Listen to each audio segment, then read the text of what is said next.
하나님의 한 자녀가 됐습니다. 이렇게 인사 좀 나눠주시길 바랍니다. 예.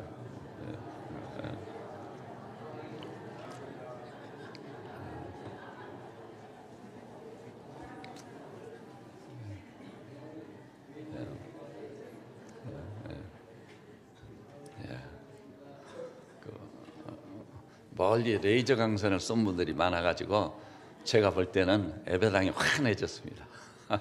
감사합니다. 오늘 같이 본 본문을 중심으로 해서 나를 기념하라, 이런 제목으로 같이 은혜를 나누고자 합니다. 오늘 이 본문은 사실은 기록자는 누구지요? 바울입니다. 근데 바울은요, 주님이 부르신 12 제자 그룹이 아니에요. 오히려 예수님과 그를 따르는 제자들을 엄청나게 핍박해서 스스로를 나는 포악한 자다, 그리스도 교회를 심히 찬해하던 자다, 그리고 만삭되지 못하여 난 자라고 자신에 대해서 슬퍼하고 탄식하고 절망했습니다. 그래서 주님이 잡히시던 저녁에 마지막 만찬을 통해 식전에 떡을 나누시고 식후에 잔을 나누셨는데 그 자리에 바울은 없었습니다. 참 묵상하는 중에 하나님께 저에게 그런 은혜를 주시더라고요. 그렇다면 마지막 만찬석에서 떡과 잔을 받은 제자들, 그 다음에 이 고린도서 11장에서 성찬에 대해서 말씀을 하신 바울, 여기에 시간적 간격이 꽤 있는 겁니다. 그럼 이 시간적 간격을 넘어서 진정한 성찬을 우리에게 전해 주실까? 그래서 그 본문과 이 본문을 제가 비교를 해봤어요. 너무나 놀라운 것은 그 내용이 정확히 일치하는 것입니다. 여러분, 근데 바울이 우리에게 전해준 이 성찬을 보니까 생략형도 내용을 살렸어요. 오늘 본문을 볼 때 특기할 만한 게요, 나를 기념하라는 말이 2번이나 나오고 있어요. 떡을 나눈 다음 나를 기념하라, 잔을 나누신 다음 또 나를 기념하라. 여러분, 성찬의 뜻은 무엇입니까? 주님이 말씀하신 대로 나를 기념하라는 거예요. 근데 이 기념이란 말이 들어가 있다 보니까 우리나라에도 국가 소위 기념일 있잖아요. 경축하는 헌법을 제정한 것을 기념한 소위 제헌절이 있는 것이고, 조국 강복이 임한 강복절을 기념해서 강복절이 있는 것이고, 한글날도 있고 3.1절도 있고 여러 기념들이 있잖아요. 그러니까 세상에서 기념한다는 그 기념이라는 의미 때문에 이런 오해를 하는 사람이 종종 있어요. 그리스도께서 십자가에 죽으신 것을 다시 한번 기억하는 것이다, 이 성찬이라는 것이. 그래서 십자가를 지셨으니 얼마나 고통스러웠을까. 제가 교우들부터 많이 들었거든요. 주님이 십자가 주실 때 피 한 방울 물 한 방울 다 쏟으시는데 그 고통이 얼마나 컸을까. 극심한 고통을 당하신 것, 이것 때문에요, 주님의 그 고통에 대해서 동정심을 다시 회복하는 것이 기념이라는 생각을 갖는 분이 있어요. 물론 그것도 일리는 있지만 그건 아닙니다. 여러분이 아시다시피 십자가의 고통은요, 인류사의 유례를 찾아볼 수 없는 극심한 고통이에요. 그러나 그것이 60만의 고통은 결코 아니었던 것입니다. 물론 60만의 고통도요, 형언할 길이 없어요. 더욱이 하나님의 은혜로 21세기에 와가지고요, 세계에서 가장 권위 있는 의사들이 신실한 그리스도인이어가지고 십자가의 고난을 의학적으로 추적해 가봤어요. 그랬더니 주님이 잡히시기 수시간 전 겟세마네 동산에서 체포되시잖아요. 그때 겟세마네에서 기도하실 때 그 기도 현장을 이렇게 묘사했어요. 땀이 떨어지는 핏방울 같이 되었더라. 그래서 저도 이해가 안 갔습니다. 무슨 땀이 흘렀으면 흘렀지 핏방울이 된단 말인가. 그런데 세계 정상에 오른 권위 있는 신실한 그리스도인이 추적을 한 결과 사람이 극도의 스트레스를 받으면 모세 혈관을 통해 땀과 더불어 피가 같이 나온다는 겁니다. 그것이 맞다는 거예요. 그래서 주님이 십자가 소시간 전에 얼마나 스트레스를 많이 받으셨으면 땀이 떨어지는 핏방울 같이 되었겠느냐. 그 의사 선생님도 정말 주 안에서 그 때문에 고난의 십자가를 다 가까이 끌고 붙잡는 거예요. 근데 거기서 끝나지 않았어요. 주님이 체포돼 가지고 이제 결정적으로 고난을 당한 것은 뭐죠? 잘 아시지만 로마 이 정복전이 동원된 로마 병사들이 휘둘린 채찍 38가닥을 가지고 있는 채찍입니다. 그 채찍은 끄트머리에요. 쇠 구슬이라든지 뼈 조각 또 쇠 조각 이런 것들이 붙어 있어가지고 그것을 가지고 젊은 로마의 병사가 후려치면 등짝에 걸레 조각처럼 다 갈기갈기 찢깁니다. 그리고 힘줄이 드러납니다. 그 극심한 고통. 그리고 이 긴 채찍으로 쳤을 경우는 몸을 휘감는데요. 그것을 잡아채면 배가 갈라져가 창자가 나오는 거예요. 그래서 이 역사가들이 증언했습니다. 십자가형을 받은 사람은요, 채찍질을 당하는 과정 중에 죽는다고. 30% 내지 40%가 죽습니다. 이런 극심한 육체적 고통을 당하셨습니다. 주님이 당하신 고난의 절정은 무엇입니까? 로마 그 십자가형을 다 학자들이 조사했죠. 자, 십자가형을 선고받은 사람들은 마지막 순간 십자가에 눕힙니다. 그런 다음 양손을 벌려가지고 그 십자가 형틀에다 여기를 못을 칩니다. 그리고 발을 포개가지고 발등에다 못을 치는 거예요. 그 못이 어떻게 생겼는지 길이는 어느 정도 되는지 여러분 다 보신 일이 있으시죠? 건국대학에 계시는 우리 최명관 박사님이 히브리 대학에서 유학을 했는데 그분이 못을 가지고 왔어요. 근데 둥그렇고 가느다란 못이 아니에요. 사각형으로 된 못입니다. 그 보신 일이 있죠? 건축업 하는 분들이 많이 쓰는 못입니다. 지금은 어떤지 모르겠고 이만큼 긴 거예요. 그것으로 여기를 치는데 그 동일한 의사가 또 규명을 했어요. 사람이 바로 이 손목, 이 부분과 발등 부분에 인체에서 가장 예민한 신경 조직이 자리 잡고 있는 거예요. 그것을 못으로 쳐버리면은 십자가에 달려서 피와 물을 다 쏟아 돌아가시는 게 아니라 고통 때문에 죽는다는 거예요. 얼마나 극심한 고통을 경험하게 되는지 그 고통 때문에 죽게 되어 있다. 그래서 그 의사 선생님은 이렇게까지 얘기했더라고. 십자가에서 피와 물을 쏟아 다 죽으신 것이 아니라 못을 칠 때 고통으로 말미암아 사실상 돌아가신 거다. 가상상태에 들어가신 거다. 가상상태. 이렇게 표현을 했어요.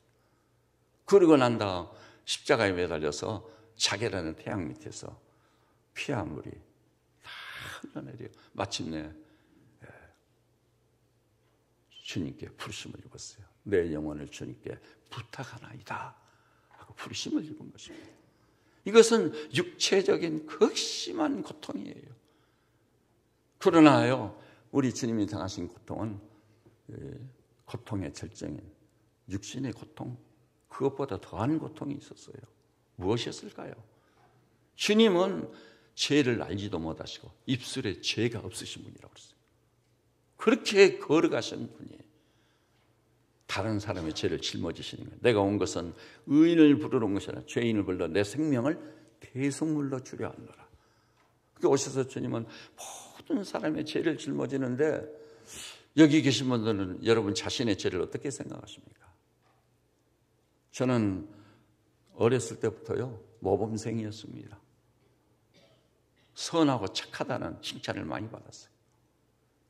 그런데 그럴 때마다 저는 속으로 이런 생각을 했어요. 저분들이 어른이라면서도 남을 잘 모르네. 내 속에는 생각 속에 있는 죄들, 그리고 입술로 표현된 죄들, 그리고 어떨 때는 너무 어려움과 이 굴욕적인 일을 당했을 때는 진짜 죽이고 싶은 증오심, 보복심, 이런 죄와 악이 수없이 저를 지나갔습니다. 근데 그렇게 무서운 죄인인 줄 몰랐는데요, 성령께서 빛을 비추어 주시고 제가 지은 죄를 한 번에 보게 하는데 완전히 화로다 나여 죽게 되었도다. 나는 입술이 부정한 자입니다. 그 선지자는요, 입술로 지은 죄 때문에도 화로다 나여 망하게 되었도다. 근데 입술만에 죄만 있습니까 우리가? 얼마나 많은 죄를 짓고 행했는지 측량할 길이 없어요. 오직하면 바울 같은 성자도 나는 죄인 중에 괴수로다. 내가 원하는 바 선을 하지 아니하고 어찌하여 원치 아니하는 바 악을 행하는고 가슴을 쳤습니다. 그런데 우린들 어찌하겠습니까? 그리고 이 땅에 죄인들이 죄를 짓는 양상을 보면은요, 진짜 무서운 죄를 짓습니다. 요 근자의 신문지상에 나오는 것만 해도 3살 먹은 자기 아이를 죽이는 부모, 부모를 죽인 자녀, 이 죄와 악을 어찌하리요? 이 모든 죄를 한 몸에 짊어지고 희생제물로 돌아가시는 것이 얼마나 힘들고 괴로웠으면 예수님까지도 겟세마네 동산을 뭐라고 기도했죠? 할 수 있거든 이 잔을 내게서 멀리 하옵소서.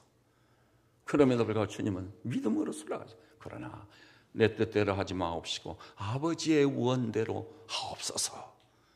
그래서 인류의 모든 죄를 한 몸에 짊어진 줄 압니다. 그 무서운 죄, 수를 셀 수도 없는 죄, 그 죄상을 한 번에 노출시켜서 보게 한다면 우리는 그 자리에서 충격을 먹어 죽을 수밖에 없을 겁니다. 온갖 죄와 악들, 그 죄를 지시고 십자가에서 죽으시니 십자가의 고통은 인간의 말로는 형언할 수 없는 죄짐을 짊어지신 거예요. 그래서 이렇게 표현할 수 있어요. 이 성찬이 가지는 첫 번째 의미는요, 이 고통의 극치다. 이 고통을 들여다보고 상상의 나래를 펴서 엿볼 수 있는 사람이 누구냐? 아무도 없습니다.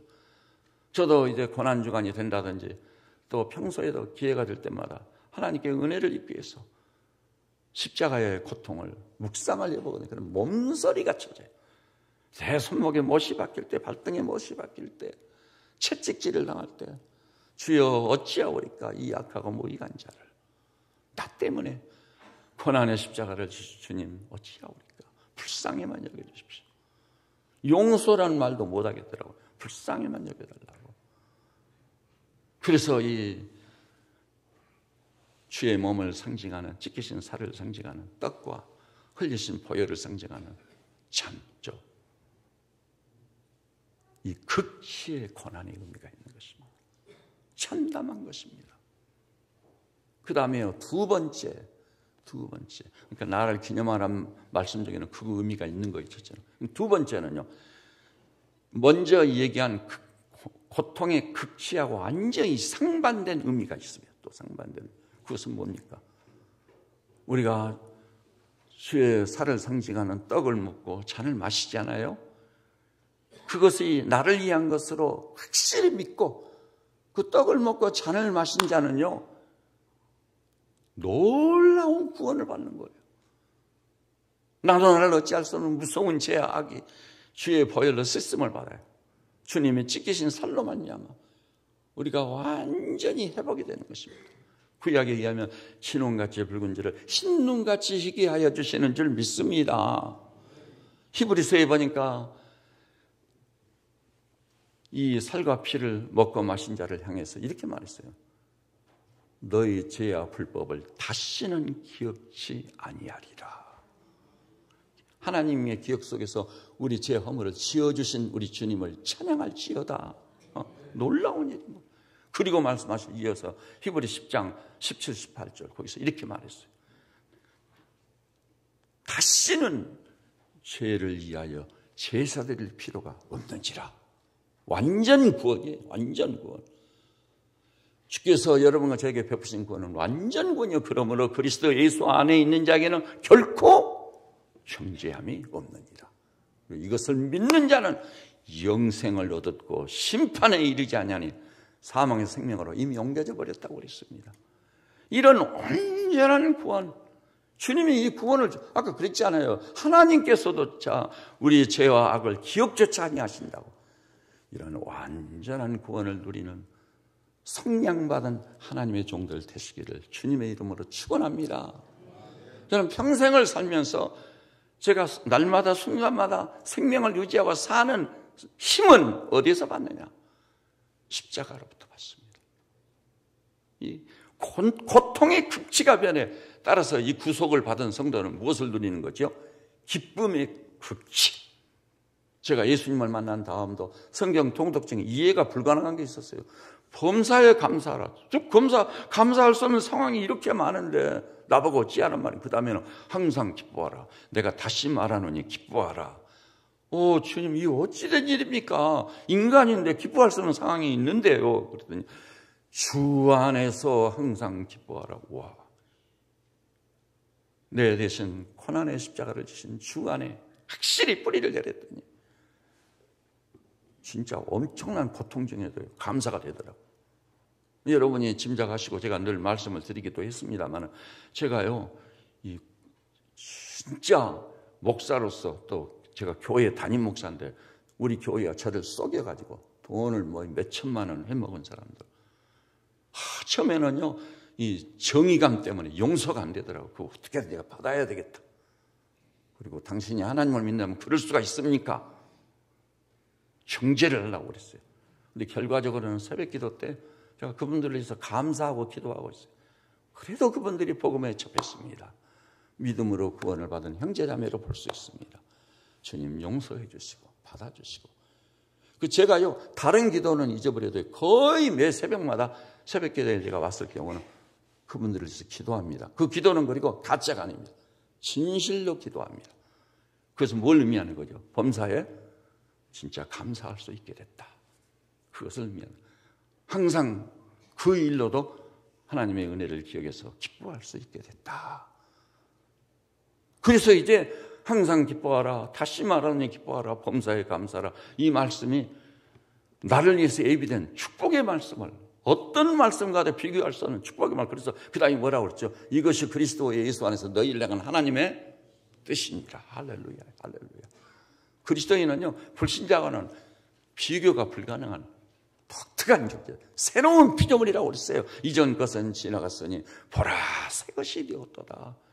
그래서 극치의 고통과 더불어 기쁨의 극치, 환희의 극치가 이 떡과 잔에 내포되어 있는 의미인 것입니다. 오늘 이 예식에 참여한 우리 형제자매들께서 오늘 살과 피를 받으신 분이란다면 남은 여생을 두고 이렇게 사시기를 주님의 이름으로 축원합니다. 그 다음에요, 세 번째 놓칠 수 없는 게 있어요. 여러분, 이 살과 피는 여러 사람 것인가요? 아니에요. 한 분, 예수님, 그분의 것일 뿐이에요. 한 분 예수님의 살에 참여하고 한 분 예수님의 피에 참여하는 것입니다. 그래서 영국 성공회를 제가 가봤어요. 평소에 늘 듣고 있었거든요. 영국에서 유학을 하신 홍치모 교수님이 역사신학 교수인데 영국 성공회에서 성찬을 받는 것을 이 얘기를 해주시더라고요. 그래서 일부러 제가 찾아갔습니다. 언어도 소통이 잘 안 되지만 찾아갔는데 성찬을 하더라고요.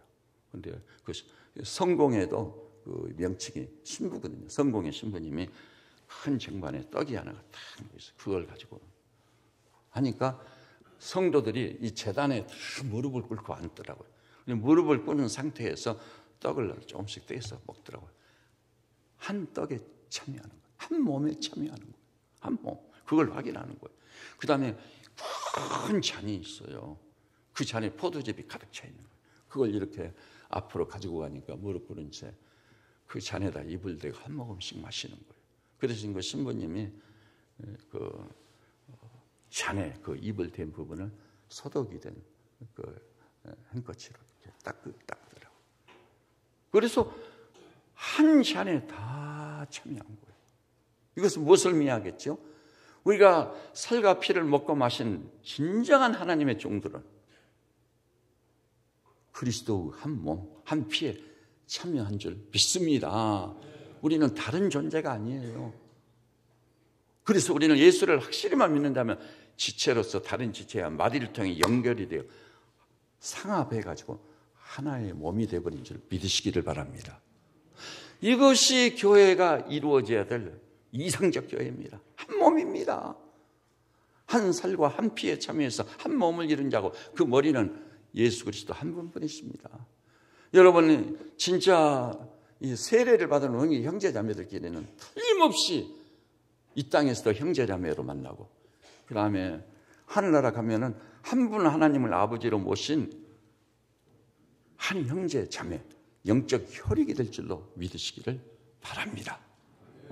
그래서 우리 새빛전원교회가 반드시 이것을 이루어야 돼요. 한 몸과 함께 참여한 형제자매로서 당신과 나는 이제 한 분 하나님을 아버지로 모신 형제와 자매입니다. 이런 놀라운 하나됨, 지체의식과 더불어 공동체의식을 가져가지고 형제의 일은 내 일이고 그의 기쁨은 내 기쁨이고 그의 멍에는 내 멍이고 그 모든 것을 나누어지는 놀라운 역사가 있어야 될 줄로 믿으시기를 바랍니다. 그것은 사랑의 공동체라는 이름으로도 표현을 더 못하는 거예요. 하나된 공동체예요.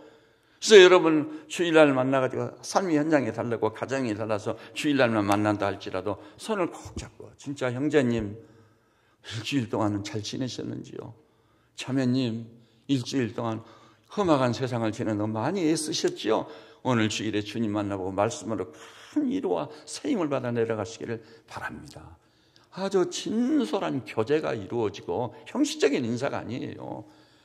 그리고 손을 잡으면서 하나님 나라에 가서 형제자매로서 영원히 주가 더불어 왕노릇할 생각을 할 때 항월해가지고 그렇게 안식일을 기다리고 주의 날을 기다리고 대망하고 와서 형제자매를 만났을 때 예수님 안에서 만나는 이 환희와 감격이 차고 넘쳐야 될 줄로 믿습니다. 그런데 이 수준의 믿음을 갖게 되면 이제 마지막입니다. 네 번째, 거기 뭐라고 그랬죠? 이 본문에 보니까 주의 죽으심을 예수님이 오실 때까지 전하는 것이다. 이 믿음을 확실히만 갖게 되면 전하지 않고는 견딜 수 없어요. 전도하려면 이제 쭈삣쭈삣하고 그냥 누가 보지는 않는가 창피하고 부끄럽고, 그게 아닙니다. 사도행전의 주역들을 보니까 순교자가 되면서도 전하는입니다. 바울에 의하면 사도행전에서 그렇게 말했어요. 내가 이 생명의 복음을 전하는 일에는 내 생명을 조금도 아깝게 여기지 아니하노라. 진짜 복음을 깨닫고 나니까 그렇게 된 겁니다. 그래서 여러분 오늘까지는 어떻게 했다 할지라도 다음 주부터는요 진짜 우리 교제의 시간이 되지 않아요. 그러면 우리 아버지 한 분 하나님 안에서 한 몸과 한 피에 참여한 형제 자매니, 형제님 자매님 진짜 주 안에서 사랑하고 축복합니다. 그리고 필요하다면 앞으로 시간을 더 늘려가지고 교제의 시간이 많아야 돼요. 예배 시간에라도. 기도 제목은 없습니까? 제가 일주일 지내면서 기억을 해가지고 기도할 때마다 엎드릴 때마다 형제님을 위해서 자매님을 기도하겠습니다. 그런 중복이 저는 하늘에 상달되어 응답될 줄로 믿습니다. 이런 놀라운 역사가 일어나야 그것이 교회예요. 그게 공동체. 그리고 진짜 우리 교회 안에서요 부정적인 생각, 소극적인 생각들 다 쓸어내고요. 여호수아 갈렙 같은 그 10사람의 정탐꾼 말이 틀린 게 아니 맞아요. 안악자손의 후예들이 살고 있고 난공불락의 성읍들이 기다리고 있는 거예요. 우리가 가서 그들이 그냥 우리는 메뚜기다고. 그렇지만 여호수아 갈렙은 믿음으로 뭐라고 했죠? 시로 올라가자. 하나님의 그들을 우리에게 붙이셨지라. 그들은 우리의 밥이다. 이 믿음을 가져야 돼. 우리는 하나님이 믿음의 대상이니까 우리 입에 죄나 생각에 죄 있으면 오늘 이 성찬을 받기 전 회개하고 깨끗하고 거룩한 심령을 가져 떡과잔을 다 받으셔서 주의 살과 피에 참여한 형제자매들. 그래서 요한복음 6장 보니까 주님이 말했어요. 인자의 살을 먹지 않고 인자의 피를 마시지 아니하는 자는. 그 다음 말씀이 너무나 중요합니다. 제가 여기 올라와가지고도 그 말씀을 놨어요. 인자의 살을 먹지 않고 인자의 피를 마시지 않으면 너희 속에 생명이 없느니라. 이 육신의 생명이 아니에요. 생명이 없느니라. 그래서 오늘 진정한 의미에서 주 앞에서 가슴을 치고 통회하고 잡고 회개하고 이 살과 피를 다 받으실 수 있기를 우리 주님의 이름으로 축원합니다. 반면에 주님이 또 이렇게 말했어요. 내 살을 먹고 내 피를 마시는 자는 생명을 가졌고 마지막 날에 내가 이를 다시 살리리라. 여러분 마지막 날에 다시 살리시는 그 영생의 부활의 영광에 다 참여해서 그날에 그 목사님 오셨군요. 아이 집사님, 아 성도님 너무나도 반갑습니다. 저 공중에서 재림하시는 주님 앞에서 다시 만나는 그 축복스러움과 영광이 반드시 있기를 주의 이름으로 축원합니다. 그래서 주님이 마지막 그 문맥에서 그렇게 말했어요. 내 살은 참된 양식이요 내 피는 참된 음료로다. 그래서 이 절대 신앙과 확신을 가지고 이 성찬을 받을 때요, 자기를 살피지 않고, 그 뒤에 나오죠. 초대 기독교 공동체 그 사건이 일어났어요. 자기를 살피지 않고 먹었을 때는 어떤 문제가 일어나 버렸죠? 그 자리에서 죽은 거예요. 성찬에다 모독으로 죽었습니다. 그런가 하면 기적이만 일어났어요. 어떤 질병도 병마도 치유되고 회복되고, 새 힘을로도 진짜 그리스도 형상을 이루고 신의 성품에 참여한 자로 영광 중에 회복되는 놀라운 기적의 역사가 있었습니다. 오늘 우리가 상하고 통회하는 심령을 가지면서 준비된 가운데 이 살과 피를 먹고 마심으로 이 놀라운 기적의 역사가 여러분과 저에게 있기를 우리 주님의 이름으로 축원합니다. 예, 그러면 이제 우리 성찬을 나누도록 하겠습니다. 오늘 입겨문 답을